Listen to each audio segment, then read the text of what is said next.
जय हिंद दोस्तों। स्वागत है आपका जीएस एरा में। मेरा नाम है अंशुमान और आज हम बात करने वाले हैं संविधान में मूल अधिकार के बारे में। लास्ट की क्लास में हमने समता के अधिकार को देखा था। उसके कुछ पॉइंट देखे थे कि समता के अधिकार में कितने अनुच्छेद हैं और कहाँ से कहाँ तक हम लोग को इन सारे अनुच्छेदों को पढ़ना है। हमने देखा था कि मौलिक अधिकार क्या होता है, मौलिक अधिकार को लिया कहाँ से गया है, साथ में कितने प्रकार के मौलिक अधिकार मूल संविधान में थे और वर्तमान में कितने प्रकार के मौलिक अधिकार हैं, जिसमें हमने समता के अधिकार को देखना प्रारंभ कर दिया था। हमने देखा था कि समता के अधिकार में जो आपका अनुच्छेद 14 है वो आपके विधि की समझ समता और विधियों का समान संरक्षण के बारे में बात करता है, जिसमें आपका जो विधि की समझ समानता है वो आपके ब्रिटेन से, तो वहीं विधियों का समान संरक्षण है ये अमेरिका के संविधान से लिया गया है। साथ में इन दोनों में हमने डिफरेंस भी देखा था, लेकिन अभी भी हमने कुछ अपवाद को देखना जरूरी है। यानी कि हमने ये देख लिया था कि समता के अधिकार में ये बात कही गई है कि विधियों के समझ समानता होगी, यानी कि कोई भी भारत में रहने वाला नागरिक हो XYZ, चाहे वो भारत का हो या फिर विदेश का भी हो, क्योंकि विदेशियों के लिए भी आर्टिकल 14 यहाँ पे उपलब्ध कराया गया है। तो कोई भी व्यक्ति हो उसके लिए विधियों के समझ समानता, यानी कि उसके लिए कानून के आधार पर उसके लिए समान बर्ताव किया जाएगा, समान व्यवहार किया जाएगा, उसके लिए भेदभाव नहीं होगा। लेकिन फिर भी यहाँ पे समानता के अधिकार के अंतर्गत कुछ अपवाद रखे गए हैं, तो उन अपवादों को देखना ज़रूरी है, क्योंकि वो भी कभी कभी एग्जाम में पूछ लिए जाते हैं। चलिए उन अपवादों को देखते हैं। सबसे पहले अनुच्छेद आपका 361 आता है। ये अनुच्छेद बहुत इंपॉर्टेंट है, क्योंकि अनुच्छेद 361 आपका यहाँ पे बात करता है राष्ट्रपति और राज्यपाल के कार्यकाल के बारे में। तो आर्टिकल 361, अब ये आर्टिकल 361 क्या कहता है? तो आर्टिकल 361 में कहा गया है कि यदि राष्ट्रपति और राज्यपाल अपने कार्यकाल में कोई काम करते हैं, चाहे या फिर कोई निर्णय देते हैं, मान लीजिए राष्ट्रपति हैं वर्तमान में आपके कोविंद जी हैं, या फिर इसके पहले कोई भी राष्ट्रपति रहा है, या फिर अपने उत्तर प्रदेश के राज्यपाल हैं, ये अपने कार्यकाल के दौरान कोई निर्णय लेते हैं या फिर कोई अपना डिसीजन सुनाते हैं या फिर कोई कार्य करते हैं, तो वो न्यायालय में जवाबदेह नहीं होंगे। ये आर्टिकल 361 में कहा गया है। तो इस प्रकार ये एक तरीके का अपवाद है कि जहाँ पे विधि के समझ समानता की बात की जाती है, तो यहाँ पे राष्ट्रपति और राज्यपाल के लिए उनके कार्यकाल के दौरान लिए गए निर्णयों के खिलाफ न्यायालय में जवाबदेही वो नहीं होंगे। एक बात ये रखी गई है। साथ में ये भी कहा गया है कि जो राष्ट्रपति और राज्यपाल होंगे उनके विरुद्ध उनकी जो टाइम चल रहा होगा, उनकी पदावधि चल रही होगी जिस दौरान वो उस पद पे हैं, उस दौरान उनके उनके किसी भी निर्णय पर न्यायालय में किसी भी प्रकार की उनके खिलाफ दंडिक कार्रवाई नहीं चालू की जाएगी। यानी कि अगर राष्ट्रपति और राज्यपाल हैं, वो अपने कार्यकाल के दौरान है, तो उनके खिलाफ किसी भी प्रकार की दंडिक कार्रवाई प्रारंभ नहीं की जाएगी। ये आर्टिकल 361 में कहा गया है। तो ये याद रखिएगा, ये एक समता के अपवाद के रूप में है। यानी कि जब आप कभी आंसर राइटिंग करें या फिर हो सकता है आपके क्वेश्चन के रूप में, ये स्टेटमेंट के रूप में बन जाए कि समता के अधिकार के अपवाद स्वरूप इनमें से कौन सा अनुच्छेद है, तो अनुच्छेद 361 है जो राष्ट्रपति और राज्यपाल के कुछ अपवाद के रूप में बात करता है कि उनके खिलाफ कोई कार्रवाई नहीं की जाएगी उनके कार्यकाल के दौरान, या फिर उनके निर्णयों को जवाबदेह नहीं बनाया जाएगा न्यायालय में। साथ में राष्ट्रपति और राज्यपाल की जो पदावधि होगी उसके दौरान उनकी जो गिरफ्तारी या कारावास के लिए किसी न्यायालय से कोई प्रक्रिया प्रारंभ नहीं की जाएगी। ये भी आर्टिकल 361 में बात की गई है। तो ये इंपॉर्टेंट चीज़ है, इसको याद रखिएगा, क्योंकि ये अपवाद है और ये क्वेश्चन बन सकते हैं। ठीक, फिर आपका आता है आर्टिकल 361 के बाद आर्टिकल 105। ये बहुत इंपॉर्टेंट है ये भी आर्टिकल। अब आर्टिकल 305 में क्या कहा गया है, 105 में क्या कहा है, ये भी बहुत इंपॉर्टेंट है और ये क्वेश्चन अभी हाल ही में बना भी है। तो आर्टिकल 105 में कहा गया है कि जो सांसद होता है, संसद में जब सांसद होता है उसके द्वारा कोई कही गई बात होगी या फिर उसके द्वारा जो दिया गया मत होगा, उसके खिलाफ न्यायालय में कोई कार्रवाई नहीं की जाएगी। अब कोई भी आपके सांसद है, मान लीजिए आप फतेहपुर के निवासी हैं और फतेहपुर के जो सांसद हैं साध्वी नंदन ज्योति जी हैं, अगर उन्होंने कोई भी मत दिया या फिर कोई भी बात कही संसद के अंदर, तो उनके खिलाफ न्यायालय में कोई भी कार्रवाई नहीं की जाएगी। ये क्वेश्चन कई बार डायरेक्टली पूछा गया है कि सांसद द्वारा की गई किसी भी कार्रवाइयों या फिर किसी भी मत के खिलाफ संसद में कोई भी कार्रवाई नहीं की जाएगी, न्यायालय में कोई भी कार्रवाई नहीं की जाएगी। इस बात का उल्लेख संविधान के किस अनुच्छेद में है, तो अनुच्छेद 105 में है। तो ये भी एक विधि की समझ समानता का अपवाद है कि जब विधि की समझ समानता में सभी लोगों के लिए समान कानून बनाए गए हैं, तो फिर यहाँ पे इनके लिए क्यों छूट दी गई है, क्योंकि ये एक जनता का प्रतिनिधित्व के रूप में काम कर रहे होते हैं। ये आप मान के चल सकते हैं। तो अनुच्छेद 361 और अनुच्छेद 105। फिर आपका एक अनुच्छेद आता है आपका 194। 194 भी आपका अपवाद स्वरूप काम करता है। ये क्या करता है, यानी कि जहाँ पे अनुच्छेद 105 था वो सांसदों के बारे में बात करता है, तो यही सेम प्रोसेस अनुच्छेद 194 के अंतर्गत राज्य विधानमंडल में जो आपके विधायक होंगे उनके लिए कहा गया है कि यदि राज्य विधानमंडल में जो भी सदस्य होगा वो कोई मत देता है या फिर कोई अपनी बात रखता है तो उसके विरुद्ध न्यायालय में कोई भी कार्रवाई नहीं की जाएगी। ये बात आर्टिकल 194 में की गई है। तो ये तीनों अनुच्छेद जो हैं ये इंपॉर्टेंट है क्योंकि ये एक समता के अपवाद के रूप में काम करते हैं। तो यानी कि कल को अगर आप आंसर राइटिंग करते हैं कि समता के अपवाद समता के अधिकार के अपवाद को दर्शाए, या फिर ये क्वेश्चन बनता है कि समता के अपवाद जो होता है वो विधि की समझ समानता सबकी बात करता है, तो क्या इसके कुछ उदाहरण प्रस्तुत करके ये बताया जा सकता है कि इसके कुछ अपवाद भी हैं जहाँ पे आर्टिकल 194 काम करता है, आर्टिकल 105 काम करता है, आर्टिकल 361 काम करता है।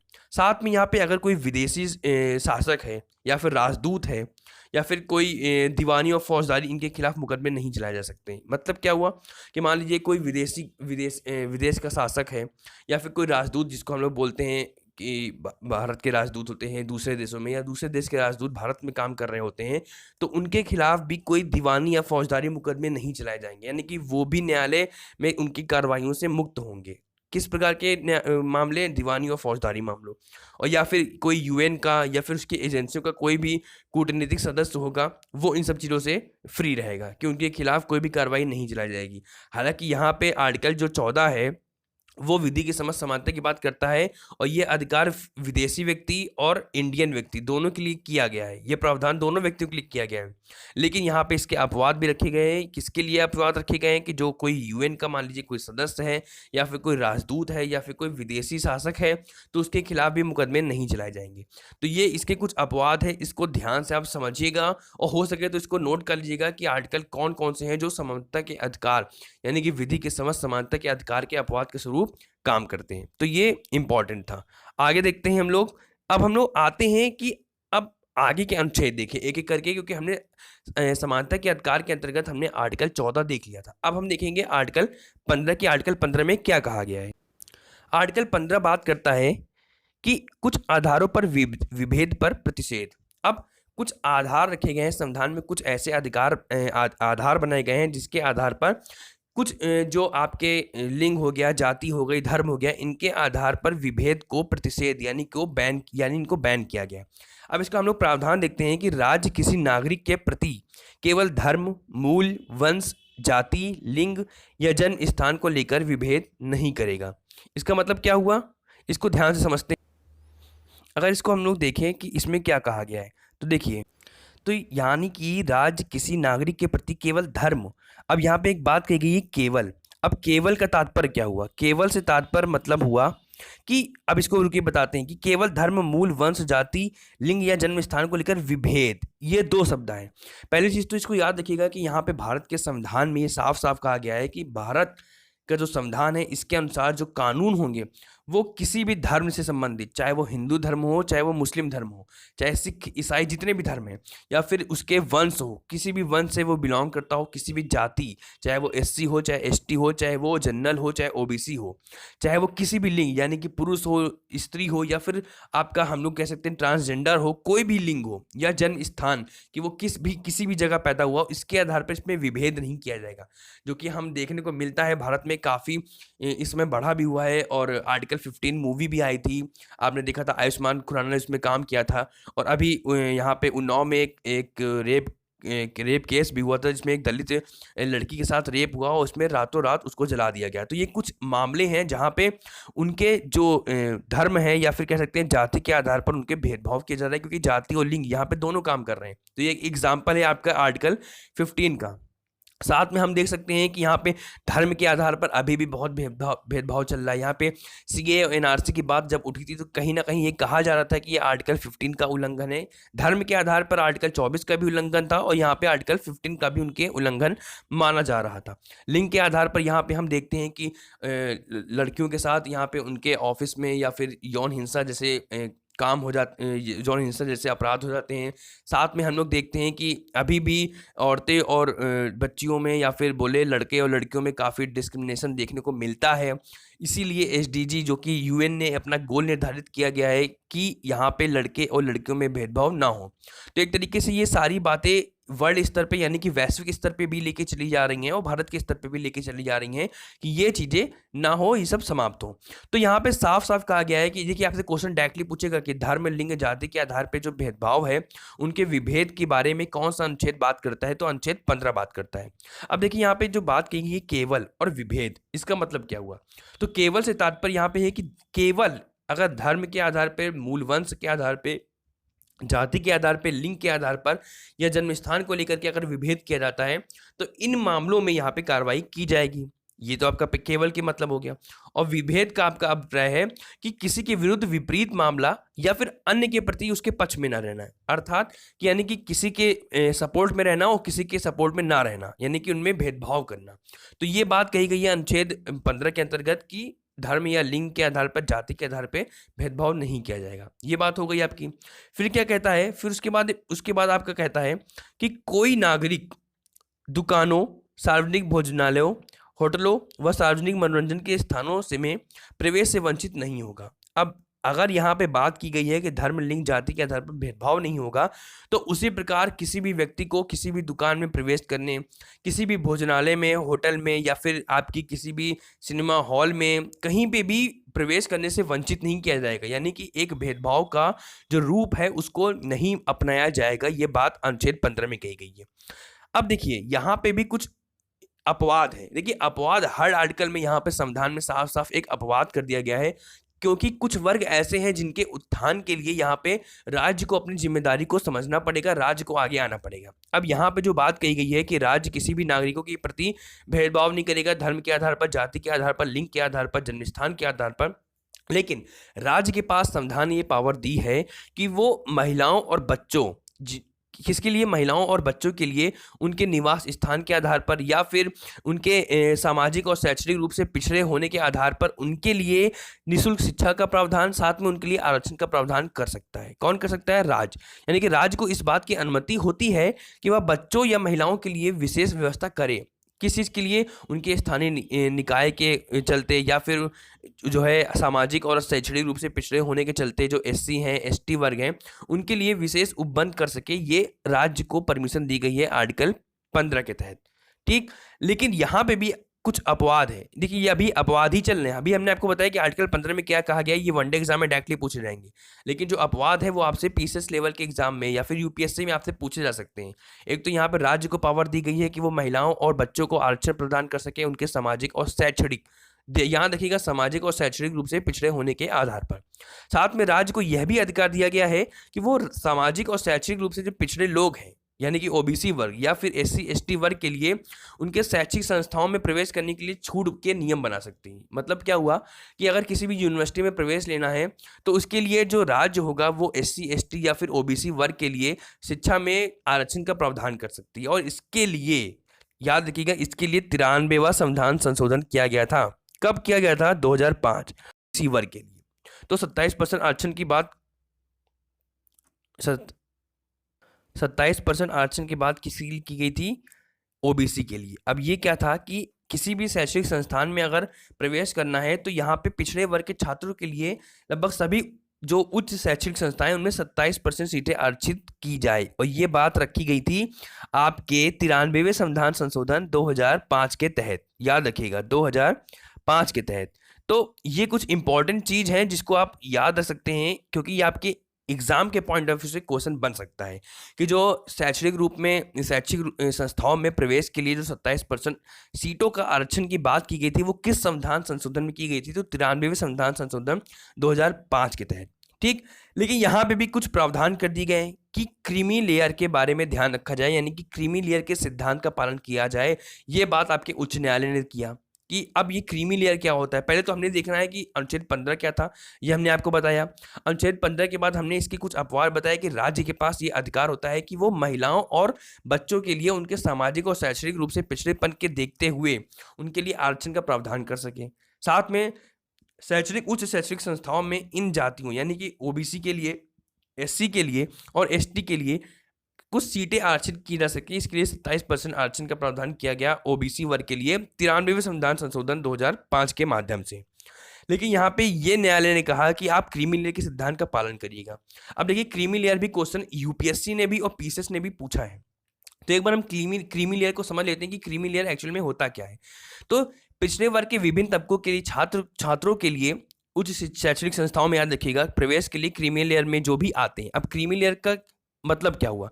मान लीजिए कि कोई भी व्यक्ति है जो इस संविधान यानी कि जो आरक्षण है, आरक्षण के माध्यम से उसने कुछ फायदा उठा लिया है, जैसे कि वो एक ए क्लास और बी क्लास की नौकरी वो पा गया, या फिर वो राष्ट्रपति या उपराष्ट्रपति या फिर हाई कोर्ट के न्यायाधीश के रूप में, या फिर यूपीएससी के अध्यक्ष के रूप में, या फिर स्टेट पीसीएस के जो अध्यक्ष के रूप में, या फिर आपके मुख्य जो निर्वाचन आयुक्त होते हैं, कैग होते हैं जिनको हम लोग नियंत्रक एवं महालेखा परीक्षक होते हैं, अगर वो आरक्षण के माध्यम से या फिर बिना आरक्षण के भी वो इन उच्च पदों में बैठा हुआ है, या फिर आरक्षण के माध्यम से वो ग्रुप ए ग्रुप बी की नौकरी भी पाता है, तो ऐसे में क्या होगा कि जो उनके आगे के जो पीढ़ियां होंगी, जो उनके आगे बच्चे होंगे, उनको इन क्रीमी लेयर यानी कि इस आरक्षण के जो सुविधा है उसे बाहर रखा जाएगा और उनको क्रीमी लेयर के तहत उनको इसमें शामिल नहीं किया जाएगा। तो ये एक आपकी क्रीमी लेयर का सिद्धांत होता है। हालांकि इस पे काफ़ी ज़्यादा बवाल होता रहता है, क्योंकि यहाँ पे सरकार अपनी बात रखती है और न्यायालय अपनी बात रखती है, क्योंकि दोनों एक आपके जो आपका कार्यपालिका है या फिर बोले जो संविधान है उसके दोनों प्रमुख पहलू हैं। एक तरफ न्यायाधीश है तो जो एक तरफ कार्यपालिका है। न्यायाधीश भी जनता के बारे में सोचती है तो वहीं कार्यपालिका भी जनता के बारे में सोच रही होती है, लेकिन कहीं ना कहीं जब कोई कार्यपालिका होती है उसके मन में एक उसका वोट बैंक चल रहा होता है। इसके तहत वो जब वो संविधान का पूर्ण तरीके से पालन नहीं हो रहा होता है तो वहाँ पे न्यायालय अपनी जिम्मेदारियों को देखती है, और जब न्यायालय अपनी जिम्मेदारियों को नहीं देख रही होती है तो वहाँ पे कार्यपालिका अपनी जिम्मेदारी को देखती है। इस बारे में हम लोग आगे क्लास में बात करेंगे। तो ये आपका आर्टिकल 15 था, जिसको हमने विस्तार से अच्छे से समझाया कि आर्टिकल 15 क्या है, इसमें क्या अपवाद हैं, इसमें क्या क्रीमी लेयर का सिद्धांत है। अब हम लोग आगे देखते हैं आर्टिकल 16 के बारे में। आर्टिकल 16 क्या कहता है? आर्टिकल 16 में कहता है अवसर की समानता। अब ये क्या है अवसर की समानता? ये भी बहुत इंपॉर्टेंट है। तो आपके पहली चीज तो वनडे एग्जाम में डायरेक्टली पूछा जाएगा कि अवसर की समानता क्या होता है, या फिर अवसर की समानता को संविधान की किस अनुच्छेद में रखा गया है? तो अनुच्छेद 16 में रखा गया है। अब हम लोग देखते हैं कि अवसर की समानता क्या कहता है। राज्य के अधीन किसी पद पर नियोजन या नियुक्ति से संबंधित विषयों में सभी नागरिकों के लिए अवसर की समानता होगी। अर्थात यानी जो आपका राज्य है या फिर आपका चाहे वो सेंट्रल गवर्नमेंट हो चाहे वो स्टेट गवर्नमेंट हो, राज्य के अधीन अगर कोई पद होता है, उसके पद की नियुक्ति के लिए कोई भी व्यक्ति होगा उसके लिए समान अधिकार रखे जाएंगे, उनके लिए समान अवसर दिए जाएंगे। ये नहीं कि किसी को ज़्यादा किसी को कम। अब यहाँ पे आपके मन में तुरंत क्वेश्चन आएगा तो यहाँ पे ओबीसी एससी के लिए ज़्यादा अटैम्प्ट क्यों दिए जाते हैं? तो यहाँ पे भी उसी प्रकार जिस प्रकार अनुच्छेद 15 में संविधान ने ये बोला है कि राज्य के ऊपर ये डिपेंड करता है कि वो आरक्षण दे सकते हैं शैक्षणिक और सामाजिक रूप से पिछड़े लोगों के लिए, उसी प्रकार अनुच्छेद 16 में भी शैक्षणिक और सामाजिक रूप से पिछड़े वह वर्ग जिनका प्रतिभाग जो है, जो इनका प्रतिनिधित्व कुछ विभागों में या फिर इन संस्थाओं में ज़्यादा नहीं है, तो वहाँ पे वो आरक्षण का प्रावधान कर सकती है ताकि वो भी जनरल यानी कि जनरल कैटेगरी के समान आ सके। इसलिए यहाँ पे भी संविधान ने एक आरक्षण का प्रावधान किया है। ठीक, तो इस चीज़ को याद रखिएगा। अब देखिए यहाँ पे बोला गया है 1979 में मंडल आयोग का गठन। पहले चीज़ तो हमने आपको बता दी कि अनुच्छेद 16 क्या कहता है कि यहाँ पे अवसर की समानता होगी, सभी को समान अवसर दिए जाएंगे। लेकिन यहाँ पे भी राज्य जो है आरक्षण की व्यवस्था कर सकता है, किसी पद को यानी कि पिछड़े वर्ग के पक्ष में बना सकता है जिनका राज्य में समान प्रतिनिधित्व ना हो। ये हमने आपको बता दिया। अब इसके लिए यहाँ पे 1979 में मंडल आयोग की बात की गई थी। अभी हमने आपको अनुच्छेद 15 में बताया कि 93वां संविधान संशोधन 2005 हुआ था, जिसके माध्यम से 27% सीटें आरक्षित की गई ओबीसी वर्ग के लिए उच्च शैक्षणिक संस्थाओं में। यहाँ पे मंडल आयोग पहले चीज गठन किया गया था। याद रखिएगा वनडे एग्जाम में डायरेक्टली पूछा जाता है कि मंडल आयोग का गठन कब किया गया था? 1979 में किया गया था।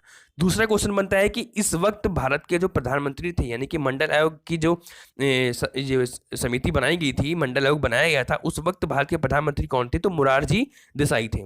और किसकी अध्यक्षता में मंडल आयोग बनाया गया था? तो बीपी मंडल की अध्यक्षता में बनाया गया था। ये क्वेश्चन आपके वनडे एग्जाम डायरेक्टली पूछता है। ठीक, अब ये आपका मंडल आयोग बनाया गया बीपी मंडल की अध्यक्षता में 1979 में, और ये कहा गया कि अनुच्छेद 340 के तहत संविधान ये बात रखता है कि जो भी पिछड़े वर्ग के लोग हैं, जो कि सामाजिक और शैक्षणिक रूप से पिछड़े हुए हैं, उनकी उन्नति के लिए सुझाव प्रस्तुत कर सकता है। यह अनुच्छेद 340। अब यहाँ पे मंडल आयोग बनाया गया, उसने रिपोर्ट देखी और ये देखा कि भारत में लगभग 4,000 के करीब ऐसी जातियों की पहचान की जो इन आधार पे यानी कि सामाजिक और शैक्षिक आधार पर पिछड़ी हैं, और इसके आधार पर आयोग ने पिछड़े वर्गों के लिए सरकारी नौकरियों में, अभी वहां पे याद रखिएगा उच्च शैक्षणिक संस्थाओं में, अब यहाँ पे सरकारी नौकरियों में 27% आरक्षण की व्यवस्था की सिफारिश कर दी, ये मंडल आयोग ने कहा। तो 27% आरक्षण की जब सिफारिश की, इसके बाद क्या हुआ कि टोटल SC ST और OBC को मिला करके 50% यहाँ पे आरक्षण की बात कर दी गई कि हाँ अब टोटल जो आपके SC ST और OBC वर्ग होंगे इनके लिए 50% आरक्षण होगा। तो याद रखिएगा 1979 में मंडल आयोग ने जो अपनी सिफारिश की थी 1980 में, उसके तहत 27% आरक्षण की बात की थी। किसके लिए की गई थी? OBC वर्ग के लिए सरकारी नौकरियों में। उसके बाद क्या होता है कि मंडल आयोग जब होता है इस पे केस भी छिड़ता है कि यहाँ पे काफ़ी ज़्यादा उस वक्त प्रोटेस्ट भी करते हैं बच्चे, लेकिन क्या होता है कि अनुच्छेद 16 का 4 निकल के आता है। हालांकि देखिए एक चीज़ याद रखिएगा, इंदिरा साहनी केस था, ये बहुत इंपॉर्टेंट है। इसने ये बात कही थी कि कोई राज्यों को ये कहा था कि वो 50% से ज़्यादा आरक्षण की व्यवस्था नहीं करेंगे। हालांकि अभी भी हम अपवाद स्वरूप देखते हैं कि कई राज्य हैं, जैसे तमिलनाडु है, हम लोग महाराष्ट्र में देखते हैं, मध्य प्रदेश में देखते हैं, जहाँ पे आरक्षण की जो व्यवस्था है वो 60% तक कर दी गई है। या फिर हम देखते हैं कि जब आपके नरसिम्हा राव थे, आपकी सरकार में थे, उस वक्त उन्होंने भी 10% गरीबी यानी कि आर्थिक रूप से पिछड़े लोगों के लिए आरक्षण की व्यवस्था की बात की गई थी, जो वर्तमान में आपके 103वें संविधान संशोधन के माध्यम से उच्च वर्ग के लोगों को यानी कि जनरल वर्ग की कैटेगरी के जो EWS यानी कि आर्थिक रूप से पिछड़े लोग हैं उनको दे दी गई है। तो यहाँ पे मंडल आयोग क्या था, मंडल आयोग किसके समय में बना था, मंडल आयोग की अध्यक्षता किसने की थी, साथ में मंडल आयोग ने क्या सिफारिश की थी, ये याद रखिएगा। और इंदिरा साहनी केस याद रखिएगा, जिसमें 50% आरक्षण की बात की गई थी कि इससे ज़्यादा जो आरक्षण होगा वो नहीं दिया जाएगा। हालांकि हमने आपको बता दिया कि कुछ अपवाद स्वरूप कुछ राज्य हैं जो इससे भी ज़्यादा आरक्षण दे रहे होते हैं। एक याद रखिएगा इंपॉर्टेंट है अनुच्छेद 16(4). अब अनुच्छेद 16(4) क्या कहता है?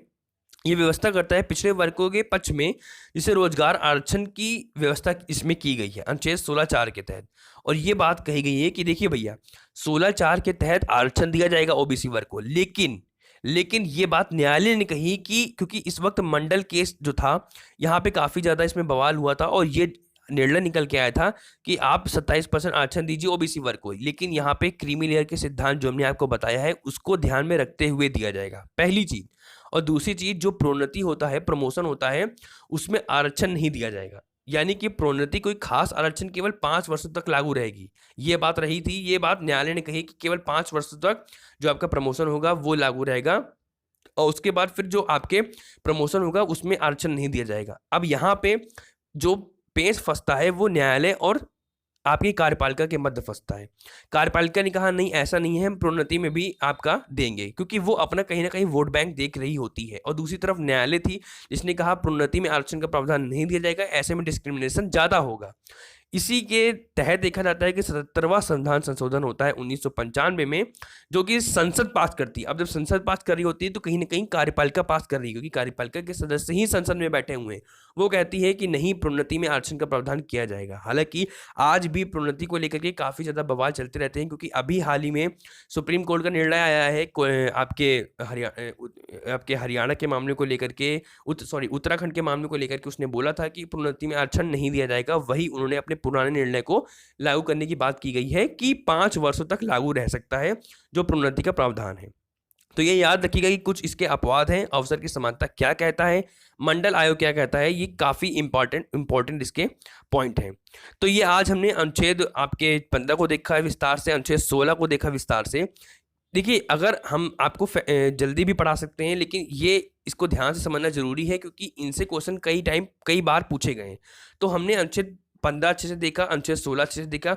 नेक्स्ट क्लास में हम बचे हुए इनके आर्टिकल, समानता के अधिकार के संबंधित आर्टिकल 17 को और आर्टिकल 18 को देखेंगे, जिनके बारे में समझेंगे कि इसमें क्या प्रावधान रखे गए हैं। तो यदि आपको वीडियो पसंद आई हो तो इसको सब्सक्राइब कर दीजिएगा, वीडियो को लास्ट तक देखिएगा कि बहुत कुछ सीखने को मिलेगा। और हो सके तो इन जो पॉइंट हैं इनको आप नोट कर लीजिएगा। नेक्स्ट वीडियो में मिलेंगे, जहाँ पर हम बचे हुए अनुच्छेदों के बारे में चर्चा करेंगे। जय हिंद।